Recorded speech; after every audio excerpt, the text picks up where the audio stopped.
حضور اکرم صلی اللہ علیہ وسلم فرماتے تھے حلال کھلا ہوا ہے اور حرام بھی کھلا ہوا ہے، اور ان دونوں کے درمیان بعض چیزیں صبح کی ہے جن کو بہت لوگ نہیں جانتے کہ حلال ہے یا حرام۔ پھر جو کوئی صبح کی چیزوں سے بھی بچ گیا اس نے اپنے دین اور عزت کو بچا لیا، اور جو کوئی ان صبح کی چیزوں میں پڑ گیا اس کی مثال اس چرواہے کی ہے جو سائی محفوظ چراگاہ کے آس پاس اپنے جانوروں کو چرائے۔ وہ قریب ہے کہ کبھی اس چراگاہ کے اندر گھس جائے اور شاہی مجرم قرار پائے۔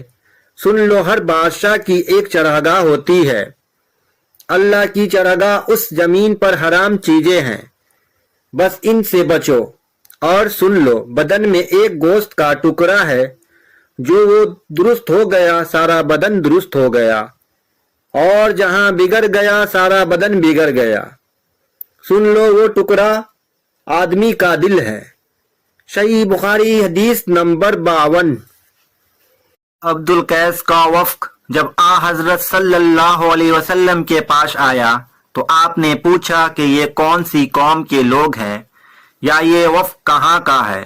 انہوں نے کہا رابعہ خاندان کے لوگ ہیں۔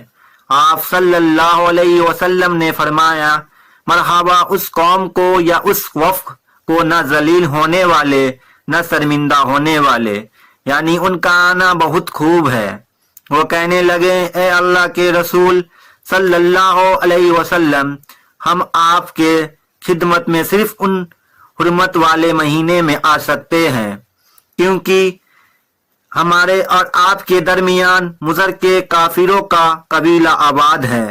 بس ہم آپ کو ایک ایسی قطعی بات بتلا دیجئے جس کی خبر ہم اپنے پچھلے لوگوں کو بھی کر دیں جو یہاں نہیں آئے، اور اس پر عمل درآمد کر کے ہم جنت میں داخل ہو جائیں۔ اور انہوں نے آپ سے اپنے برتنوں کے بارے میں بھی پوچھا۔ آپ صلی اللہ علیہ وسلم نے ان کو 4 باتوں کا حکم اور 4 قسم برتنوں کا استعمال میں لانے سے منع فرمایا۔ ان کو حکم دیا کہ ایک اکیلا خدا پر ایمان لاؤ۔ پھر آپ صلی اللہ علیہ وسلم نے پوچھا کہ جانتے ہو ایک اکیلا اللہ پر ایمان لانے کا مطلب کیا ہے؟ انہوں نے کہا کہ اللہ اور اس کے رسول ہی کو معلوم ہے۔ آپ نے فرمایا اس بات کی گواہی دینا کہ اللہ کے سوا کوئی معبود نہیں، اور یہ حضرت محمد صلی اللہ علیہ وسلم اس کے سچے رسول ہیں، اور نماز قائم کرنا اور زکوٰۃ ادا کرنا، رمضان کے روزے رکھنا، اور مال غنیمت سے جو ملے اس کا 5واں حصہ مسلمان کے بیت المال میں داخل کرنا، اور 4 برتنوں کے استعمال سے آپ صلی اللہ علیہ وسلم نے ان کو منع فرمایا۔ سبز لاکھی مرتبان سے اور کدو کے بنائے ہوئے برتن سے، لکڑی کے کھودے ہوئے برتن سے اور روغنی برتن سے، اور فرمایا کہ ان باتوں کو حفظ کر لو اور ان لوگوں کو بھی بتا دینا جو تم سے پیچھے ہے اور یہاں نہیں آئے ہیں۔ صحیح بخاری حدیث نمبر 53۔ حضرت صلی اللہ علیہ وسلم نے فرمایا عمل نیت سے ہی صحیح ہوتے ہیں، یا نیت ہی کے مطابق ان کا بدلہ ملتا ہے، اور ہر آدمی کو وہی ملے گا جو نیت کرے گا۔ بس جو کوئی اللہ اور اس کے رسول کی رضا کے لیے ہجرت کرے، اور اس کی ہجرت اللہ اور اس کے رسول کی طرف ہوگی، اور جو کوئی دنیا کمانے کے لیے یا کسی عورت سے شادی کرنے کے لیے ہجرت کرے گا تو اس کی ہجرت انہی کام کے لیے ہوگی۔ صحیح بخاری حدیث نمبر 54۔ حضرت صلی اللہ علیہ وسلم نے فرمایا جب آدمی ثواب کی نیت سے اپنے اہل و عیال پر خرچ کرے بس وہ بھی اس کے لیے صدقہ ہے۔ صحیح بخاری حدیث نمبر 55۔ حضرت صلی اللہ علیہ وسلم نے فرمایا بے شک تو جو کچھ خرچ کرے اور اسی سے تیری نیت اللہ کی رضا حاصل کرنی ہو تو تجھ کو اس کا ثواب ملے گا، یہاں تک کہ اس پر بھی جو تو اپنی بیوی کے منہ میں ڈالے۔ صحیح بخاری حدیث نمبر 56۔